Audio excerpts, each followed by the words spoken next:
queria começar, como você mesmo já mostrou aí, né, não é o seu primeiro livro, A Essência do Espiritismo, o senhor tem 2 outros livros que inclusive foram sucesso de venda. Eu queria entender primeiro por que escrever esse livro agora, qual que é a diferença dele para os 2 outros anteriores do senhor? Engraçado, né, Júlia? As coisas, para mim, pelo menos, não são tão planejadas. Elas vão meio que acontecendo. E a vida da gente vai trazendo inúmeros inputs. Você me falava agora há pouco, você veio do Triângulo Mineiro para cá, a tua vida seguramente mudou, teve novas visões, novos desafios, novos contatos, né? As coisas vão andando na vida. E na minha vida, a mesma coisa. Os outros dois livros, o A Morte na Visão do Espiritismo, que foi o primeiro deles, e o A Vida na Visão do Espiritismo, também surgiram assim. O A Morte surgiu de eu presenciar uma amiga, especialmente, depois um amigo, ambos. A amiga, o filho morreu no acidente de carro, ainda jovem.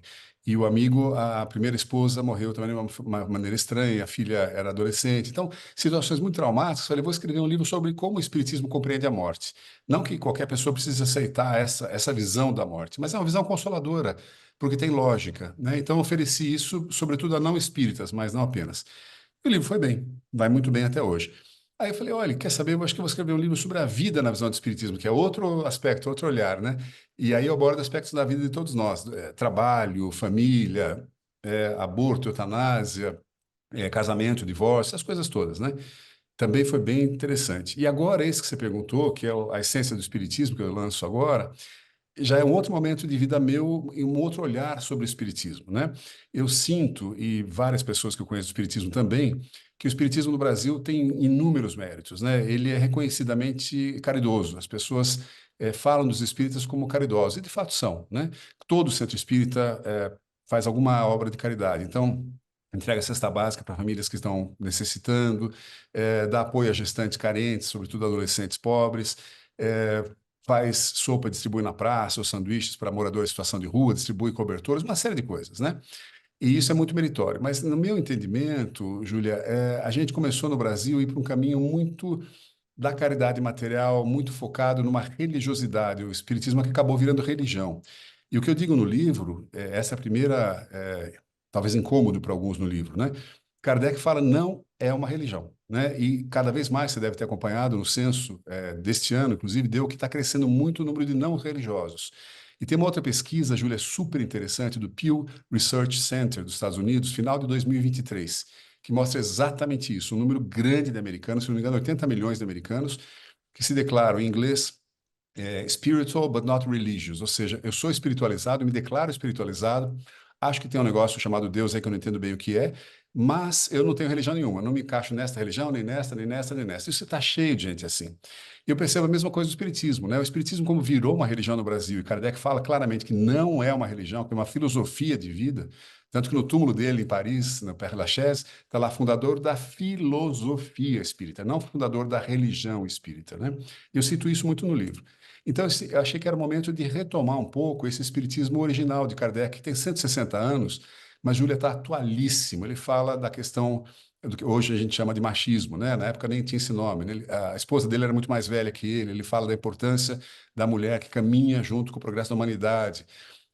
Ele não fala de homossexualidade, nem de transexualidade. Eu falo dos dois temas do meu livro, que na época acho que talvez não fossem questões tão abertas, mas ele fala que o espírito ama o espírito, não ama o corpo. Daí dá para você derivar disso um raciocínio, que é o que eu faço, bastante mais amplo. Então eu achei que era hora de abordar nesse livro questões muito picantes, né? Questões que ardem, incomodam, a gente não quer muito falar, mas é necessário falar, não só no espiritismo, em toda parte. E eu tentei dar ali, Júlia, sempre, sempre, sempre baseado em Kardec. Eu não me baseio em nenhum livro romanceado, psicografado brasileiro, um olhar mais humanista, mais moderno sobre essas questões, porque só assim que o espiritismo continuar sendo relevante. Se ele ficar uma coisa de a parábola do argueiro, do cisco no olho, de um coloquei, não adianta a gente falar em parábolas, coisas assim, está muito distante da realidade. A preocupação nossa é o dia a dia, sua, minha, de todos nós. E o espiritismo tem como dar um bom subsídio, no mínimo para a pessoa pensar a respeito. É isso que eu tentei fazer com esse livro, trazer as questões do momento para uma interpretação espírita mais arejada, mais humanista, por consequência mais cristã e mais espírita também. Bom, Alexandre, você adiantou já uma pergunta que eu ia fazer, mas quero seguir por ela, que é essa questão exatamente do censo, né, do que saiu recentemente, falando da diminuição do número de religiosos, de pessoas religiosas no Brasil, e ao mesmo tempo o contraponto de outras religiões, como a religião, por exemplo, evangélica, que está crescendo. Então, eu queria ouvir um pouco do senhor. Acredita que essa questão do espiritismo ser considerado uma religião pode estar diminuindo a questão das pessoas que seguem ela? Por quê? Por que que a gente está se distanciando, dessa questão de religião? Sim, não tem nenhuma dúvida, responder pelo fim. Isso pode estar afetando o número de espíritas, sem dúvida nenhuma. Eu cito para você um caso bastante próximo a mim, que é do meu sobrinho e da esposa dele. Os dois muito inteligentes, muito preparados. Aliás, fazendo um parênteses aqui, o censo considera espiritismo religião. Então, a pergunta, você tem uma religião? Entre os itens lá tem também espiritismo, né? E é a terceira maior no Brasil, ainda que seja muito pequena, são 3, 4 milhões de pessoas, se não me engano. Mas é das religiões, entre aspas, a que tem os seus adeptos têm maior número de anos de estudo, são os mais educados formalmente, pelo menos, né? Então eu volto para a sua pergunta. Por que que eu acho que está acontecendo essa perda de pessoas que seguem o espiritismo? Porque uma pessoa mais inteligente, mais preparada, mais culta, que está antenada nas questões do momento, né? Chega lá e ouve uma fala muito enfadonha, muito antiga, muito punitivista, muito chatinha, tal, falar, ah, não, isso aqui eu não quero ficar aqui. É o caso do meu sobrinho e da mulher dele. Falaram, tio, a gente adora, mas e eles estavam no espiritismo há muitos anos, ela de família espírita, inclusive. E falaram, ah, não dá, né? Mas o espiritismo não é isso, Júlia. O espiritismo é tão mais interessante que ele não precisa da pirotecnia dos mundos onde o cara mora num lugar assim, acessado. Nosso Lar, por exemplo, né, que fez tanto sucesso no Brasil, tem filme e é um livro do Chico Xavier, e nada contra o Chico Xavier, ao contrário, da sua região lá do Triângulo Mineiro, né? O Chico é responsável pelo espiritismo ter crescido tanto no Brasil. Mas ele tinha uma visão bastante religiosa, assim como Bezerra de Menezes, no começo do século XX, né? E acabou incorporando ao espiritismo essa religiosidade que, no meu entendimento, atrapalha. Porque se a pessoa não curte essas coisas, não é ali que ela vai encontrar. E é uma pena, porque, repito, o espiritismo tem muito a dizer, né? Agora, também as outras religiões é interessante. O catolicismo vem caindo há muito tempo. Pelo censo último, os neopentecostais continuam crescendo, mas numa velocidade mais lenta do que no passado. Também mudou um pouquinho ali, né? Então, minha opinião, e é só uma opinião, eu acho que nós estamos começando a ver uma mudança no perfil da espiritualidade do povo brasileiro e talvez do mundo todo. Aliás, eu diria do mundo todo, que eu tenho muitos amigos na Europa, morei nos Estados Unidos uma época, eu vejo isso acontecendo nesses lugares também. As pessoas não querem mais ser tuteladas, falar faça isso, não faça aquilo. Isso aqui é pecado, isso é proibido. Se você fizer isso, vai acontecer isso, isso, isso, né? E o Espiritismo faz isso. Tem um romance, para você ter uma ideia, loucura da loucura, que fala que se você fizer uma tatuagem, não sei se Júlia tem uma tatuagem, se tiver, você dançou, porque vai ficar num lugar É. horroroso. Aí, dançou, você está ferrado. Você acha, Júlia, que faz sentido o negócio dele? Nenhum sentido. Então, quando começa com essas fantasias, né, que o médium coloca ali, vai perdendo adepto. O cara fala, esse negócio não é sério. Quando você volta para Kardec, é tudo muito lógico, muito interessante, né? E volto a dizer, quando eu falo de aborto, por exemplo, eu estou indo ao pé da letra do que está em Kardec e vou interpretando tudo ali. É uma interpretação muito mais humana, muito mais condescendente, no sentido bom da palavra condescendência, de acolhimento, de compreensão, né? O suicídio é a mesma coisa, né? Suicídio não é bom, óbvio, mas quem se suicida não está bem. E essa compreensão é necessário ter, né? E se nós somos reencarnacionistas, está tudo certo. Não é para fazer, porque é ruim, é complicado. Mas não é também essa coisa horrorosona que a gente pinta. Tudo isso para dizer o seguinte, eu acho que as religiões todas estão passando por um momento muito interessante. Acho que está surgindo aí uma religiosidade, ou melhor dizendo, uma espiritualização que nós todos estamos buscando, que envolve razão, envolve estudo, envolve lógica, envolve, sobretudo, responsabilidade social, né? Eu conversava há pouco com uma fonoaudióloga amiga, e ela me falando, sabe, eu guardei do catolicismo, portuguesa, fui educada fortemente no catolicismo, eu guardei as coisas boas. É não sacanear o outro, respeitar o outro, amar o próximo, não fazer para o outro que eu quero que faça para mim. O resto eu não dou a menor bola. Tá ótimo. A essência moral das religiões é muito, muito, muito boa. Eu diria que de todas elas. O problema é que a gente foi agregando um monte de coisa que não faz parte dessa parte moral. Mesma coisa o espiritismo, né? Então, acho que nós estamos indo para um caminho legal. E só para finalizar a resposta ali, eu acho que Deus nos deu, se a gente acredita que tem um negócio chamado Deus, né, que é difícil compreender o que seja, inclusive não é um homem branco de barba, passional, que castiga e beneficia. Para mim não é nada disso, eu falo isso no livro. Se tem um Deus, tem a coisa mais linda que esse Deus nos otorgou, que é autonomia. A Júlia pode fazer o que ela quiser, tá tudo certo. Não tem ninguém falando sim, não, eu vou punir por causa disso.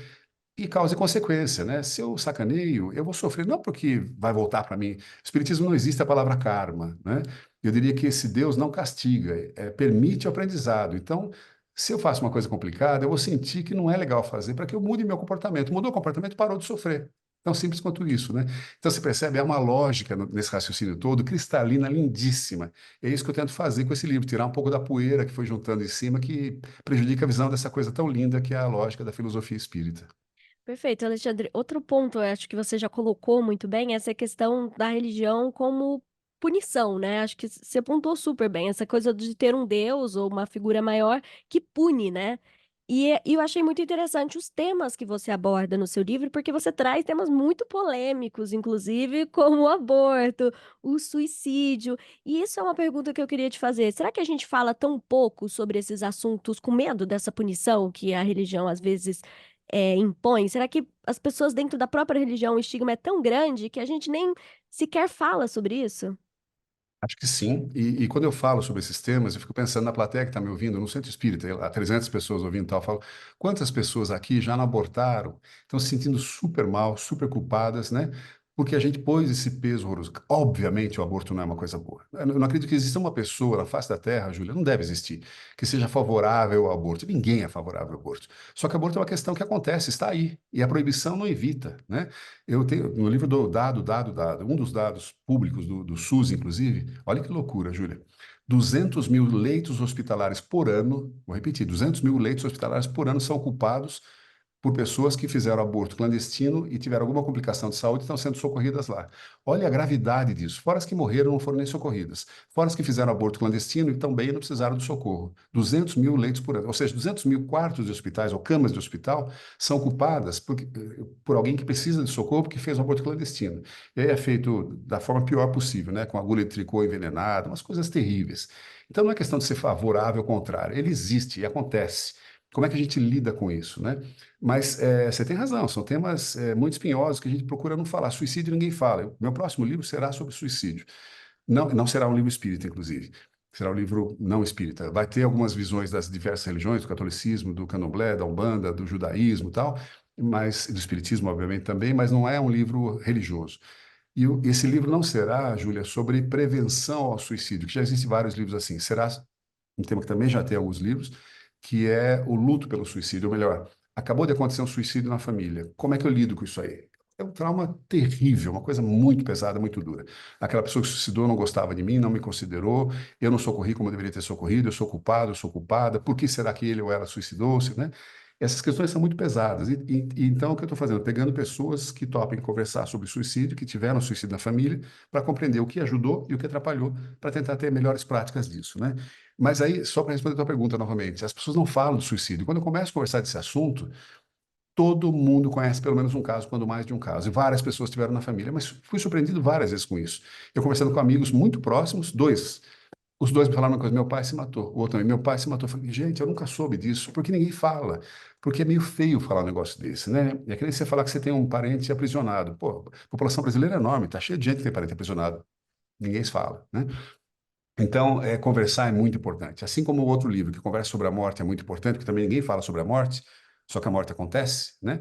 E frequentemente nos surpreende, porque a gente não conversa sobre ela, daí tem mil problemas, medo, enfim, uma série de coisas que vem ali junto, que quando a gente conversa vai melhorando. É que nem prova de matemática. Se você não estudou, você vai morrendo de medo. Se você estudou, você vai mais segura de si, fala, não, acho que não dou conta, tal. Então, compreender as coisas é muito importante. E nisso, todos esses temas também essa discussão é fundamental, inclusive nas religiões, inclusive nos centros espíritas. E para isso precisa estar preparado. Senão a gente põe todo o nosso viés preconceituoso, porque vem conosco de milhares de anos, em cima de uma conversa. Então é preciso estudar, compreender, olhar dados para poder falar. E, desculpe, mais uma coisa só que eu vou lembrando aqui, que está no livro, que é muito legal. Eu não lembro quem foi que disse isso, mas eu dou crédito no livro. Algum pensador bacana. Falou o seguinte, é, ele fala melhor que isso, mas assim, é muito importante a gente não fazer de conta que acredita em coisas que a gente não acredita. Eu acho, Júlia, que a gente faz de conta que acredita em um monte de coisa. Então, eu sou de determinada religião. Daí fala assim: você não pode usar camisinha, você não pode transar antes do casamento. O cara fala: tá bom, eu sou dessa religião, sou 4 anos antes do casamento, não uso camisinha e tal. Ué, mas você não é dessa religião, não fala isso? Então, a gente fica fazendo de conta. Eu não vou questionar que, um exemplo, por exemplo, né, para algumas religiões, Jesus é Deus, para nós não é. É só um espírito super evoluído. Talvez algum cara dessa religião também não ache que Jesus é Deus, mas não vou falar nada porque pega mal, tal. A gente fica quieto. É importante questionar, também no Espiritismo, para poder evoluir na conversa, né? Total. Alexandria, até queria aproveitar que você comentou, né, sobre a Umbanda. A gente tem outras religiões, inclusive de raiz africana, que têm, alguma forma, uma relação com o Espiritismo. Eu queria que o senhor comentasse qual que são, se existe realmente esse ramo próximo, se a gente pode dizer que essas religiões partiram uma da outra, quais as semelhanças e diferenças também, né, entre elas. Sim. A Umbanda é diferente do Candomblé. Eu entendo muito pouco disso. Talvez esteja falando uma bobagem aqui e quem nos ouve, quem conhece, por favor, me corrija de alguma forma se eu estiver falando besteira. Eu falo disso no livro também, mas muito pouco, porque eu não conheço profundamente. Já dei palestra em centros, em terreiros de Umbanda, fui super. Aliás, vou dar uma agora neste sábado, amanhã. E fui super bem recebido, uma beleza. A Umbanda, sim, ela é uma, não gosto de falar derivação, né, porque ela é própria, mas ela tem muita coisa do espiritismo. Do que eu li e entendi, no começo do século XX, o fundador da Umbanda, que tem raízes africanas, mas do que eu entendi, ela é brasileira, ele achou que o espiritismo estava muito elitista. E naquela época era mesmo, porque começou pela capital federal, que era o Rio de Janeiro, né? Os livros eram todos em francês era a segunda língua do Brasil, não era o inglês. A cultura francesa era bem vista no Brasil, então a elite intelectual do Rio de Janeiro, por consequência do Brasil, lia em francês e falava de espiritismo. Isso era bem elitizado. Então, esse senhor falou: olha, isso aí não dá para entender, tá? Vocês estão uma conversa muito difícil aqui, eu vou dar uma melhorada nisso. Aí surgiu a Umbanda, né, que tem muita semelhança com o Espiritismo. Eles leem o Livro dos Espíritos de Kardec, acho que o Evangelho segundo o Espiritismo também, e tem diferenças, né? Eles dançam, eles usam uma roupa diferente do que a gente usa. O Espiritismo não tem roupa diferente, não fala palavras que não sejam do jargão, do linguajar do país, né? É, não tem incenso, não tem vela, não tem patuá, não tem nada disso. Já o candomblé, pelo que eu entendo, aí sim, veio mesmo com as pessoas trazidas à força escravizadas da África para o Brasil, né? E aí, uma das diferenças, se eu entendi de novo corretamente, é que o candomblé, ninguém comunica, o espírito não comunica ali. Os guias, que são espíritos superiores, vêm e dão as bênçãos, né? Já na Umbanda, como no espiritismo, tem comunicação entre quem morreu e quem está vivo, né? Espírito desencarnado e espírito encarnado. Então, são pequenas diferenças que tem, mas é curioso como no passado, no começo do século XX, o espiritismo sofreu muito preconceito no Brasil. A Igreja Católica batia muito. E aí acho que foi a entortada mais para a religião, para ser aceito, deixa eu entrar para um caminho religioso, né? E muita caridade. Aí foi aceito. E ficou com uma imagem muito boa. Tanto que você vê seguramente nos postes perto da sua casa aqui em São Paulo, aquele negócio, vidente espírita, né? Traz a pessoa amada em 7 dias. Isso não é espiritismo, isso é comércio, né? Mas a imagem do espiritismo é boa, a pessoa põe vidente espírita, né? É uma coisa é ser espiritualista, que todos que têm todos que não são materialistas são. Outra coisa é ser espírita, que é Kardec, né? Mas tem muita semelhança, assim, e frequentemente em centro espírita kardecista, né, o que segue a linha de Kardec, um preto velho da comunicação, um indígena da comunicação, as pessoas falam, mas o que é isso? Aqui, preto velho falando? Claro, por que não? A pessoa fala o jeito que, se vier um francês falando, vai falar como francês, não? E tá tudo certo, né? A pessoa se identifica como quiser, não tem esse problema, mas para algumas pessoas isso parece estranho, né? Agora, o espiritismo não faz sacrifício, não faz despacho, não faz trabalho nem desfaz trabalho, nada disso. É muito mais a lógica do raciocínio, do autoconhecimento e o autoaprimoramento. Alexandre, e a gente, olha que interessante, a gente começou falando sobre espiritismo não ser uma religião, abordamos vários temas polêmicos e a gente está fechando, inclusive, falando de outras religiões aqui, dessa relação. E eu quis fechar com isso para te fazer uma última pergunta sobre essa questão do antagonismo que existe, também está tratado no seu livro, sobre esse momento que a gente vive, porque eu falo que a gente, com as redes sociais, com o mundo tecnológico, a gente nunca viveu tanto sem fronteiras, né? Hoje é muito fácil você comunicar com pessoas de qualquer lugar do mundo, você ter notícias, ver com seus próprios olhos o que está acontecendo ali, e ao mesmo tempo o preconceito, né? Conflitos por causa de religião têm se intensificado por questões, inclusive, é, de própria país, né? Identidade, nacionalidade. Então, qual que é a importância de a gente falar desses assuntos no mundo de hoje? Muito importante, muito importante. E eu acho que a gente tem que ter muito cuidado aqui no Brasil, Júlia, para manter o que nós sempre tivemos, que é uma diversidade religiosa. Eu não gosto muito da palavra tolerância, né? Eu diria uma compreensão distinta. Eu compreendo você, você é de outra religião, da minha, ou eu não tenho religião alguma, você tem, e está tudo certo. Na minha família, Júlia, olha que interessante. Somos 5 filhos, eu sou caçula, e mais os cunhados, os sobrinhos, né? Os que foram chegando na família. Tem. católico fervoroso, católica fervorosa, uma irmã minha, tem espírita, tem candomblessista, tem judeu e tem ateu. Quer dizer, olha que coisa linda, né? E nós nos damos super bem, a despeito de pequenas diferenças, né? Você pensa assim, eu penso assim, está tudo certo, a gente se ama e essas coisas aqui são iguais, e está tudo bom, né? Então é muito importante manter isso. Um tempo atrás, vi uma notícia nos jornais, talvez você tenha visto também, que começou aquela coisa no Rio de Janeiro da milícia, né? Ou seja, gente fora da lei, quebrando, derrubando terreiros de Umbanda e Candomblé, e numa delas estava pichado na parede, queimaram tudo, estava pichado na parede. Como é que é? Isso aqui pertence ao Senhor Jesus. Fico pensando, Jesus é um espírito evoluído, você acha que Jesus quer que alguém ataque um lugar, que quebre tudo, queime tudo, e aquilo lá é meu, de Jesus? Não faz nenhum sentido. Que Jesus é esse? Jesus é um espírito evoluído, que é o amor, que é a caridade, que é a proximidade, né? Que é o congraçamento, a fraternidade, né? Então a gente interpreta tudo errado. E eu acho que os líderes religiosos têm muita responsabilidade nisso, de não fomentar esse antagonismo. No livro eu cito duas frases de Kardec, além de inúmeras outras, sobre exatamente esse tema. Kardec fala, deixa eu ver se eu lembro exatamente, fala assim, é função do espiritismo combater o que você usou, a palavra antagonismo, o antagonismo religioso. Ou seja, o espiritismo tem que tentar ajudar a acabar com essa disputa, né? Porque não faz nenhum sentido. E diz mais, Kardec diz, no espiritismo, pessoas das mais diversas credos e religiões podem e devem se encontrar e dar-se as mãos. E ele fala, naquela época na França tinha de tudo no espiritismo, judeu, agnóstico, ateu, muçulmano, católico, né?